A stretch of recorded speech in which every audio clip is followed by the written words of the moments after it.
નાણાકીય વર્ષ 2025-26 માટેનું બજેટ આજે શનિવાર 1 ફેબ્રુઆરી 2025ના રોજ રજૂ કરવામાં આવ્યું હતું કે જેમાં કેન્દ્રીય નાણામંત્રી નિર્મલા સીતારમણ લોકસભામાં સતત 8મું બજેટ રજૂ કર્યું છે અને મોદી 3.0નું પ્રથમ બજેટ સત્ર 31 જાન્યુઆરી શુક્રવારથી શરૂ થયું હતું કે જેના બીજા દિવસે આજે બજેટ રજૂ કરવામાં આવી રહ્યું છે ત્યારે સામાન્ય જનતાની નજર આ બજેટ પર ટકેલી હતી।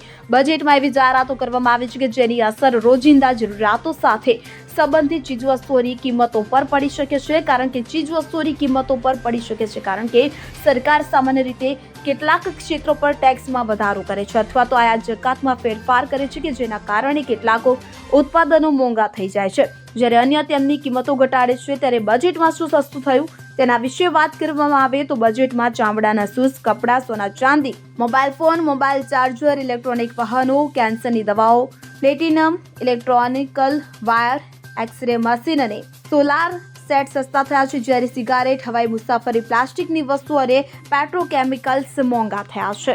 Bureau report CN24 news. હવે જુઓ દેશ દુનિયાની તમામ ખબરો તમારી આંગળીના ટેરવે। ઉઠાવો મોબાઈલ અને Google Play Store પરથી ડાઉનલોડ કરો અમારી CN24 ન્યૂઝ મોબાઈલ એપ।